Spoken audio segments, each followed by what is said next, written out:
you, I got a question for you. If there were a way for you to build courage, confidence, and mental strength, would you want to know about that? Yeah. Absolutely, absolutely. But I'm going to share with you today that there is, in fact, a way for you to build courage, confidence, and improve your mental strength every day. I'm also going to share with you a little bit about myself. My name's Nicole Borghi, AKA the Sabotage Smasher, if you haven't heard that enough. As Bruce says, Senorita Sabotage. And I'll take that anytime, right? Because I've got experience. I've got 20 years experience in law enforcement and security leadership. That's a long time when I think about it. Sometimes it's a lot of people that I make contact with through chaos and crisis. And I'm going to share with you that secret sauce that I developed over those years to build that strength and that leadership power. I'm also going to share with you a way to awaken your mind magic through my crystal Reiki mastery and my intuition development. These go together, believe it or not. I know their two are a little bit odd, but they work together well, because if you want to be a strong leader, you have to lead from within, my friends. You have to lead and self-influence, right? Influencing the self. Who are you? What a strange question the little girl was asked by a hookah-smoking caterpillar. We've all seen that cartoon. And if you think about it, when you get older, the depth of that cartoon is amazing. It deals with how Alice takes a journey through time, a journey through her mind, her heart, and her soul, on how she lives in the world, how she shows up in the world, and how the rest of the people show up with her and for her. Who are you at the deepest level? You can be anything you want to be. And you know what? You can be a clown, you can be a policeman, you can be a doctor, or you can be a great networker here. A real estate guy, a doctor, a speaker. You can be anything you want to be. Who do you want to be? Who do you want to be every day? Who do you want to be represented as? And who do you want to represent? How do you represent yourself? Until you make the unconscious conscious, it will direct your life, and you will call it fate. Powerful words from the man who Dr. Carl Jung. Oh, hello, Maria. Glad to see you. Yay. Maria, the wedding is over. Glad to see you. But making that unconscious conscious, bringing it up from the shadow self and knowing who we are deep down inside. Even Carl Jung asked that to everybody, and we talk about it all the time. From a little girl of Alice in Wonderland to Dr. Jung. You want to find out who you are at the depth of yourself. That has everything to do with your mindset. My happy place has always been in that shadow area. The crisis and the chaos. And through law enforcement in my career as a juvenile institutional officer, I saw the worst of children. You think your babies are bad. Huh, Gail? You see some kids in some tragic areas of life. But I see these kids as rejected and thrown to the curb. But how do we lift these people up? It's all about mindset. How do we get out of that trauma, and how do we travel through that chaos? And that's what I do. It's one of my magical superpowers, is taking that chaos and triaging your soul and taking that depth of where you are in your trauma and helping you find a way to heal that pain, that trauma, and that depression. I'm going to share with you 3 things today. 3 simple things. Self-leadership, what is it? Identifying the strengths and the weaknesses. And of course, I want to inspire greatness. I don't want you to just stay within that little unconscious area, because there is a happy place. Your unconscious area is fragments of yourself. It's all your experiences, divine and all. If you play sports, and Bruce Merrin, I know you're a big sports fan. Yeah, big. Absolutely. If you play sports, you're a motivator. You empower your team to win, right? No one wins alone. We know that. Whether you're the coach or you're the teammate. Jocko Willenick stated, there are no bad teams, only bad leaders. As a leader, I have learned that you've got to take those wins and you've got to claim your losses. You are responsible for delegating to the team's strength. You are responsible for moving as a unit. You are responsible for understanding your team's nuances. They're good, they're bad, and they're fears. And you are responsible for showing strengths and building the team, moving as a unit. And being a leader, the hard part is identifying the weakest link in the chain. If you've been a leader or a management, sometimes you've got to replace that weak link. But you've also got to reward those who do well, because they will stand by your side and they are your foundation, and they will support you through the thick and the thin on every mission. And as a team leader and a team builder, you want to encourage, you want to listen, and you want to communicate. And that is done from the inside, from within. If you can't communicate with yourself, if you're talking bad to yourself, how are you talking to other people? How are other people receiving you? You want to crush it in business. You have to have social skills. You have to be a team builder from within. You're going to be the CEO of you, and that takes a lot. And I learned that. I learned that through caring for hospice patients. That was one of my many moments that I had to have that self-awakening and go from the caterpillar to the butterfly. And realizing that there was much more than life. Going to the homes of military men and realizing what they had gone through, but being able to be part even of the end of life, but hearing those amazing stories of what they went through, what they saw, and how they came home, how they supported their team, how they supported one another. What is self-leadership? Well, self-leadership is about influencing the self. Self-leadership is about knowing who you are through thick and through thin. Do you know who you are? Do you know how to awaken your mind magic? Do you listen to your intuition? Do you have faith and trust? That's what it takes to be that self-leader. You have to be awakened and aware of your surroundings, your environment. Who are your friends? Who are you hanging out with, right? Because you're as good as your 5 closest friends, right? We all learn that in business. You're as good as those 5 people around you. So if your environment is sad and unhappy, you're absolutely a reflection of that, and you're responsible for part of that environment. So in 1999, there you go. I decided to join the police academy. All Not right. this merry band of misfits, but we had our troubles and we had our fun. I was Yeah, in that I'm the one movie. in front, right? I The one on was the in that leash. movie. That's funny. And you know what?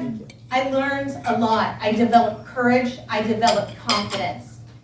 You know, I was a beautician. And I decided, oh, hey, I like Charlie's Angels. That sounds good. Yeah, it was Wrong. Very good, thank you. But man, did I look cute in my uniform. I'll tell you that much. Right? So we decided to take a field trip one day. And on that field trip, what we did was we went to Fort Hunter Liggett. And if you've ever been there, it's huge. There's acres and acres of land. Our instructor decided one night that we were going to get to know one another. We were going to get to know about each other's nuances, about each other's heart, soul, and how we can work to bring each other up, work as a team. And when you know each other at the core, you know how to support them and be strong for them and show up for them, because they're going to show up for you each and every time. We stayed up a little late, we had a little fun, and we woke up at 4 o'clock, 4 a.m. the next morning. Can't believe that. But hey, you know what? The sun had rose. The air was clear, the sky was blue, and I was ready. We had been broken up into teams of 3. And we were told, hey, go out and go to that obstacle course and hit whatever challenges you. So I decided to go for the biggest thing, the 30-foot rope wall. And if you haven't met me maybe 20-something years ago, you would have known that that thing scared me. Because just a month before, I had deployed from a 30-foot wall at Impossible City. And I don't know if you've ever been there, but it's a brick city in Fort Worth. And you learn urban warfare, and it's so much fun, right? And so I decided I'm going to do this twice. It's nice. So I step back, I run up, I hitch on, arms, feet, I'm ready to go. I'm running up. Just take no amount of time. I'm halfway up. I'm soaring. I've got the courage. I've got the confidence. I feel empowered. Charlie's Angels, here I come. I'm ready. Man, I got this. This is awesome. I can see out for miles. And then all of a sudden, it hit me. I could see out for miles. What on earth am I doing up here? What was I thinking? And I am impulsive as they come. I am Sagittarius, I'm Irish, and I'm Italian. Yeah, right? You know, I'm going to take it on, and I was sober too. So, you know, I can't believe that I was up there. So I had that moment of sobriety, and I started to think all that courage and that confidence had got me up halfway there, and all of a sudden, a breeze hit. And I felt my hand slip. What on earth am I doing up here? I'm a welfare mother, 3rd generation. I grew up on the east side of San Jose, bad neighborhood, hung out with all the wrong kids, and I did all the wrong things I could possibly do. I enjoyed my teenage years. What was I doing here? I had no money in the bank. I had nothing. I was empty. And all of a sudden, something hit me, and I looked out and I went, this is amazing. I'm here. I'm going to do this because either I go up or I go down. So I decided to take that plunge, and I went up and I climbed that 30-foot wall. I got up to the beam on the top, and I looked out, and that was the most amazing thing I had ever done. And I realized all it took was faith and trust and a little bit of pixie dust, and I made it up the wall. I don't remember how I got down. I cannot tell you that to this day. But that was one of the most amazing things I did. And it was a challenge, and I challenge you right now. What is the most amazing thing that you can do moving forward? I know, jumping out of an airplane. Why would you jump out of a perfectly good airplane? But I have jumped off a cliff. So right now, let's identify the strengths and the weaknesses. We all have our strengths, right? We can lift that 50 pounds in the gym. We can be the best basketball player. A strength is something, even baking, because it takes organization. It takes planning. Do you have everything that you need, right? It takes time. It takes motivation. And it tastes good too, right? So that's what you got to look forward to, the end, that perfection that you get in the end. On the other side of that, I know it can be a little tough because we get in our mind. We get in our monkey mind sometimes, right? And those fear gremlins kind of step in a little bit. But, you know, when you go home, I'm going to task you with something. Put a pro, put a con on one side, and just take a moment. And just let free write. Let whatever comes out. Don't get a block. Don't get mad at yourself. Put what you're good at, because you want to identify your weaknesses. Why? Because those will become your strengths. And if you need help, you ask for help, right? And someone will give it to you. You can get a coach. You can get a fitness instructor. What is your weakness? And that imposter syndrome sometimes will kick in, and it seems so hard and so tough, but yet it's such a simple thing that sometimes we forget to do, is we forget to look at that. And that imposter syndrome kicks in, and it rears its ugly head, right, at us. And we're not good enough, we're not smart enough, that perfectionism hits in, right? We don't take action, we don't have enough experience, but you know what? I can tell you, if you don't go out, you don't try it, you'll never get experience without challenging yourself. That imposter syndrome kicks in, and just like that, it rears its ugly head and it gnashes its sharp teeth at you. And it plays a game with your mind every time, no matter where you're at, no matter what you do in life, the challenges that you face. It comes up at every level in life. But I'm here to tell you that there's a way to get around it. And so it just takes under 30 seconds. You can try it yourself. Try it when you go home. Try it in the car. If something triggers you, it's called rah-rah. It's recognize, acknowledge, release, and accept. You're going to recognize what the perceived problem is. And it's perceived because it's no longer a problem. You want to let it go. You want to acknowledge that it's there. That's okay. That's part of life. You're going to release it, and just like that, you're going to let it go. And then you're going to accept that right now is a new moment. And I challenge you, do you feel different when you let that go? It just takes a second. You could do it in traffic. Nobody has to know what you're doing. You're in the car, boom. It's gone. It's out the door. Let it go. You know what? And then when you accept and acknowledge all that's new to you, you're going to level up, right?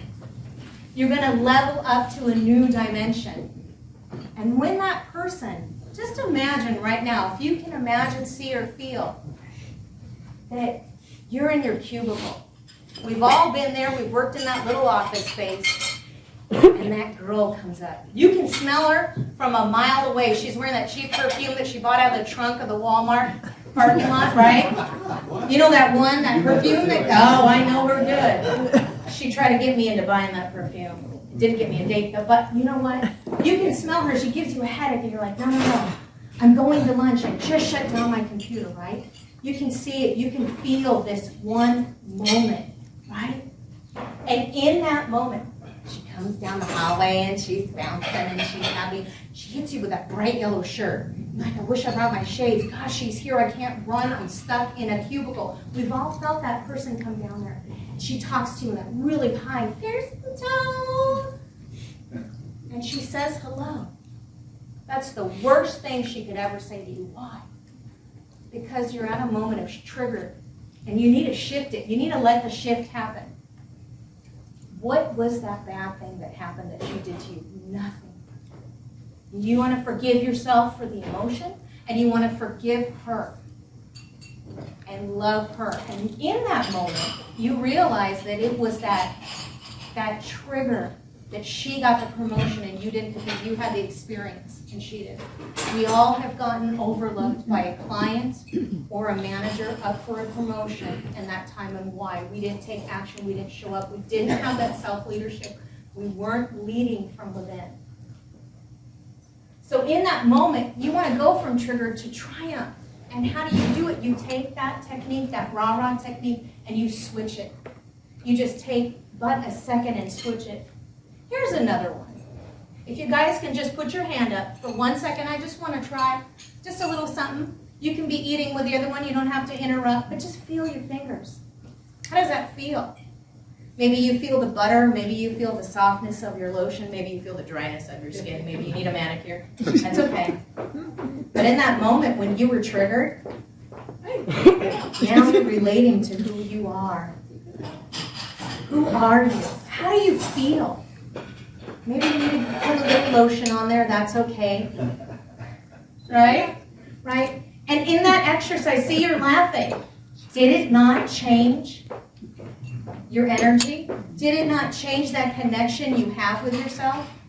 Because when you're feeling those moments and that imposter syndrome kicks in and Stephanie is coming down the hallway and she's running at you and you can't get away, I'm going to challenge you to feel into that for that moment. She won't know what it is, because you're going to breathe into who you are. You're going to breathe into the I am of you. You're going to breathe into your mastery of who you are. And that's how you rise up. By these little tips, by these little tools. And these are the things that I share with my clients. And my client, Mercy, wonderful person, came to me and she was extremely triggered. And she couldn't get a job, and she was up for promotion, and she was incredibly at a very bottom of depression. But what we did is we created a path for her and shared with her some tips and tools that she could use every day. And so she used those for 30 days. And in 30 days, she got a promotion. She is managing the veterinary clinic, and she's helping the animals heal their owners, right? Because we all know that those animals are the ones that heal us truly. And so doing that, that's how she did that. And I talked to her the other day, and she's doing it great. she's loving it, and she's very triumphant. And that's what we do. It's working with that mind. It's rebooting the mind. It's changing your DNA at a soul cellular level. And that's what it takes to get that courage, get that confidence, and get that mental strength. Like I said, I was going to inspire greatness. And I want to inspire you all because I'm so glad you're here and so glad that we have this connection, right? We are here every 2 weeks, thanks to Bruce, in this room, sharing with one another. When I was in 4th grade, I was hospitalized for 2 weeks. A child alone in hospital was about 9, 10 years old. And hospitals, if you've ever been there, and we've seen enough of them recently, they're cold, they're sterile places. There's no love, there's no high energy, there's no high vibes, there's no color. Was color TV, and I was thankful for that. You know, and I didn't get to see my family. But the good thing was, if you knew my family, I was glad not to see them. Because I got 3 hots in a cot, I got clean clothes, and I got extra dessert. And I got that thanks to the nurse that came in every morning. And she gave me a hug. She told me she loved me. And she always told me a story, whether she read a book or told me a story about a family or other patients. And she gave me that healing opportunity. And it's an opportunity that I took to heal my soul every day. And I took to heal throughout my life, through all my hospital stays, through every one of my surgeries that I had. And that is what I did. And, you know, shockingly enough, meet the parents. These were my parents. This is part of my background. So in order to reset the mindset, in order to make shift happen, I have to look at who my parents are, right? My parents, my mom, multiple personality disorder. My father, paranoid schizophrenic. So you can imagine, you know, developing an identity in the teenage years, how hard that was. But realizing where that put me today and how I share, you know, about that locked door. Do you lock people out of your heart and your soul, or do you open the door? Are you inspiring that greatness within so you can inspire the greatness without? Right? Every day we want to inspire each other. We want to learn, we want to love one another. And how do we do that? We inspire ourselves, and we commit to ourselves to build that courage and that confidence. Right? We all here inspire one another through sharing our stories, through knowing, liking, and trusting one another. Maria inspires people through love. Bruce inspires people by networking and sharing great speakers, right? You know, Al encourages coaching every day, brings people up, shares within the community, right? Inspiring books. Through Arbonne, you do that through nutrition. You do it through healing, right? And you'll share with that a little part of that. How can we heal every day? How do we heal every day? And on the table, you'll see that there is a little packet. And in that little packet, talk about vibrations, something that can make you stronger, something that can make you feel super. In that little packet is an essential oil. It's got crystal Reiki in it. It's done under the full moon. And so to impact you, to bring those vibrations higher. Any little tip, any little tools that can be shared to inspire you to heal, right? And that frankincense and myrrh is something for your mind, body, and soul to heal. And that's what I do with the gentleman that I share on Sunday when I go. And another point of inspiration, when I help the vets, right? I do a meditation for U.S. vets. And those are gentlemen who inspire me because they came off the streets. They suffered through trauma, depression, and PTSD. And to just take a moment, whether it's through the use of a singing bowl and raising their vibration, or whether it's just a simple meditation, or whether it's just sitting with them heart to heart, and spending time one-on-one, hearing their stories and inspiring them to lead themselves back into the greatness of the leader that they were. And that is absolutely important for me. And I know that it's important for everybody here. So again, those 3 key points for self-leadership: have awareness for yourself, your environment, and who you're around. Because that similar, that familiar person, the person that is always there that you can never run away from is you. So don't run away anymore. Inspire your greatness and lead from within. Identify your strength. Be glorious. Talk about yourself. Let people know who you are, because if we didn't share in this circle who we were with one another, would people know about us? Would people know about the wheelchairs? That's why we come in, we inspire one another with the gifts that we have, the strengths that we have. And we let people know that maybe I have a little bit of a weakness of getting out there, but how can I get your help? Ask for help, because we all need help, whether it's a coach, it's a trainer, right? Maybe it's opening the Bible and reading a passage and understanding how that inspires you so you can inspire others and lead from within. Always inspire greatness. Every day. Who did you think? Who did you celebrate, Rhoda? I'm going to call you out. I'm going to celebrate you because you just got that promotion. And I am so inspired by her because she is absolutely amazing. So going from trigger to triumph, and I want you to be triumphant every day, because when you are, you let that shift happen. I'm going to say it again, shift happens. I have to say it slowly because I used to be the angry person, Dr. Vicky. And I said a little more than that, but I want you to go from self-leadership to self-mastery. And you know what?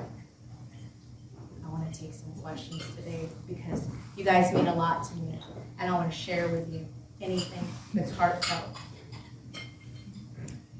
Are the steps that you go through in your coaching program what you just showed us on the screen? Absolutely. In any one of my coaching programs, whether it's one-to-one or an 8-week course, it's really understanding who the client is in that soul level, in that shadow self, so they can really understand that the shadow is not that big, deep boogeyman. That shadow is your unconscious. The shadow is the fragments of you. And each beautiful fragment, if you look at glass, fragments of glass, if you put it back together and you heat it up and you have this beautiful creation, and that's what we do. I read their energy and I look at how can I help them fix those rifts and tears in their auric field so they can move up, so they can be inspired. When did you feel like you had to make that shift? Development to now. Well, you know what, that the last really awakening moment was sitting in a hospital with a hospice patient and having them tell me their story at the end of their life. And it's still world camp now, but it's a beautiful thing. Knowing the wonderful life that they had and knowing that they were so thankful for living that life and the grace that they went with. What are your steps when you feel you need to make a shift? Like, is a thought, a feel? What is the steps to making the shift? Well, there's a few different shifts. So, when you start with that negative feeling, right? Is it heavy? Is it sticky? Then that means it's not right. You need to let it go. And so much of what we learned at about the age of 7 is whether it was actually a traumatic experience or we perceive it to be a traumatic experience, we hold it. And that whether that's that fear of success or fear of love or never having love or losing love or not understanding money or not being close to money, that's at that sacral chakra. It has to do with our community. What is that? Why are we holding on to it? Letting it go. And that's what I work with. I really work with finding that shift and that energy so you can heal quickly. You don't want to stay in the pain. I don't want you to stay in the pain because I've been there and I've been through people who walk through pain. And let's rise it up because we don't want to have 2020 one more time. Yes, ma'am. First of all, great presentation. Love what you shared. Thank you. And you brought something up that was interesting about young children, because young children are, what do you recommend to parents? But you know, you don't have a book, and we wake up and all of a sudden we're parents, and we think we know it all, and we know crap, okay? No, and I've, you know, been there, I'm a grandparent now, but what would you recommend to a parent to help guide your children so that they don't self-sabotage themselves? Well, you know, to really share with that moment, is it the person, is it the parent, the helicopter parent in you coming to the child's rescue that wants to bubble wrap the child and save the child from having a moment? You know, because if you don't get dirty, if you don't get outside, if you don't play, if you don't have sunshine, if you don't bump and fall, it's gonna hurt when you're an adult. That's why all these adults come out triggered, right? And so, what is the best? Really see it, look into it. Is that you, or is it your child? And how can you help them? Talk with them, let them know, let them experience, let them touch. And that's so much that we forget, and we hold our emotions in, and we forget to experience life. And we are meant to be sad, happy, angry, elated, jubilated, and allow that child to be a child. Yes. Yeah, like they've all been saying, I'm enjoying. First, I like your smile. She's looking at me. That's kind of funny. But I enjoyed your whole talk. It was very nicely, well put together, inspiring. So, anything in particular trigger you into these different stages of awareness? You know, every time we grow, we get a little bit triggered for what's next to come, because we're such thin onion. You know, each time you peel off the layer, there's another layer right back there, right? And so really recognizing, is that something that was deep innate that you've held on for so long? Is it a skeleton in your closet?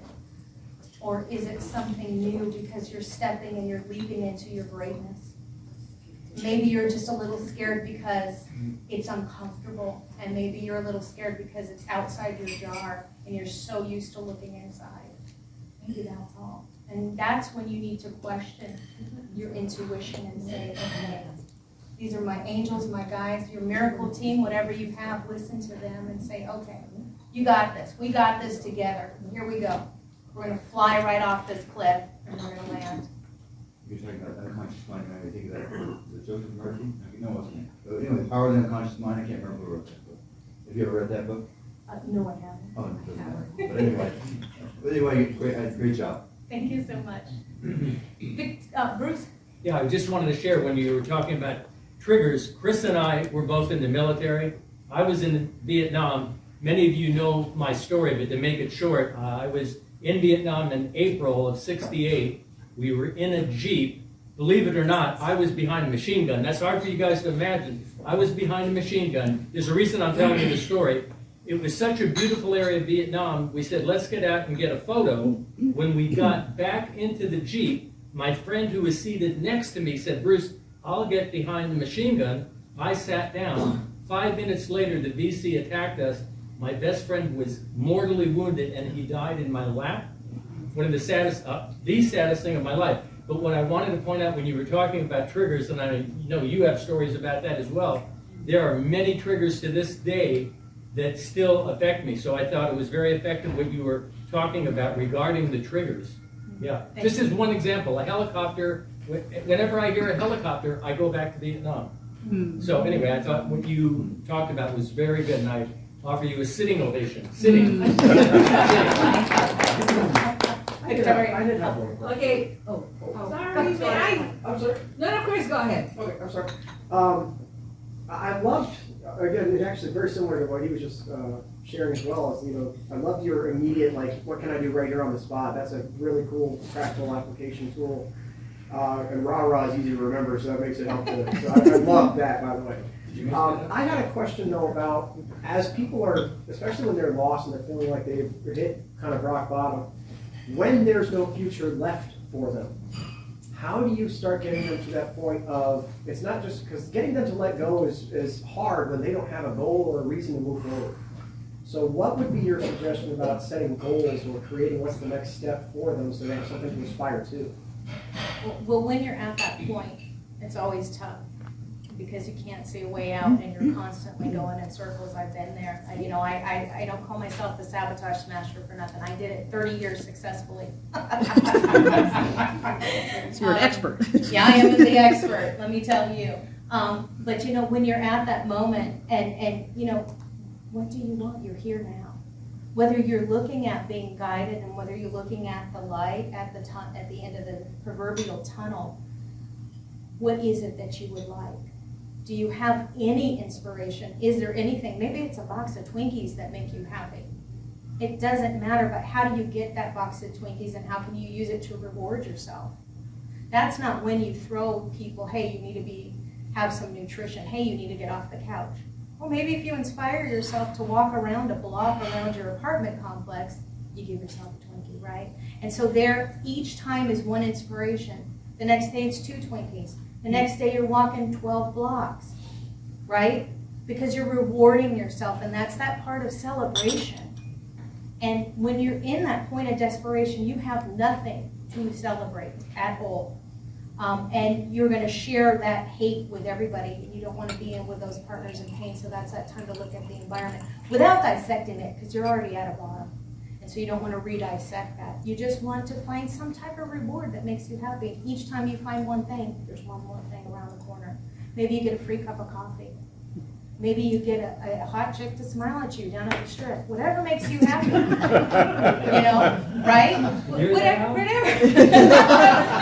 Whatever rewards you, go hang out at the strip. You'll see lots of women happy to see you, right? For the first time. But just watch your wallet, right? Just watch your wallet. But that's just little bits of inspiration. What gets you happy? What makes you kind of turn around? And even at the end of life, with the gentleman that I talked to, Paul, the last time I saw him, I got to make him a milkshake. His favorite milkshake was chocolate milkshake with Oreo cookies, whipped cream, chocolate sprinkles on top, and that's how I got him to take his protein. And that's the last time I saw him. So I was very thankful for that because he always had a great story for me. And at the end of his life, he had a Louis palsy, I think it was, that little calcium that gets in your head and causes, brain disorders. And so he would have this good and bad, but it was a reward system kind of. What could he celebrate in the moment of where he was at? And so it's meeting the person that you're speaking to or that you're supporting, meeting them where they're at and not forcing them to come to you. And if they're going to stay there, that's okay. Bless them. That's where they're at.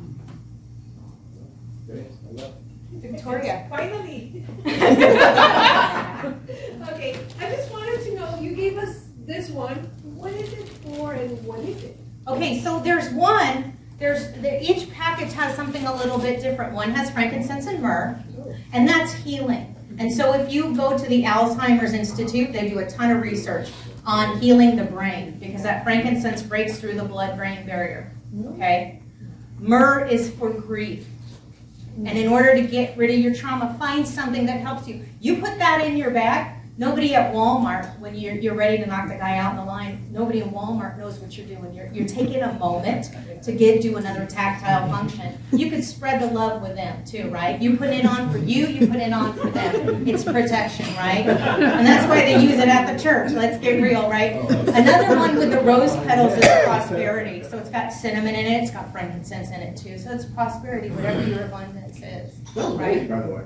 And the last one is lavender, and it's got the little lavender plant. It's got lavender, it's got ylang. That's good for mindset, it's good for depression, it's really good for ADD. I have a question.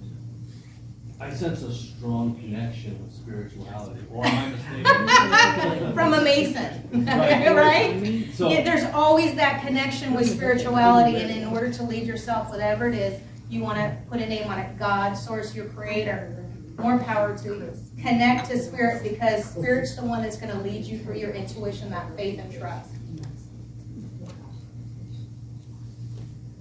Does that answer your question, Victoria?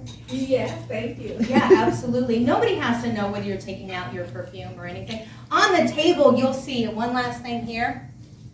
So I want to express my thanks to you. I'm a coffee lover, if you can't tell. And I had a ton of it before I came here. There's a little QR code in the back. Hopefully it works. And there's also, the link is written in there as well. I'd love to get to know you, how I can collaborate with you, how I can serve with you, how we can help each other and bring each other up. Because without that, we're nothing. And Bruce, thank you so much. Oh, absolutely. Thank you guys.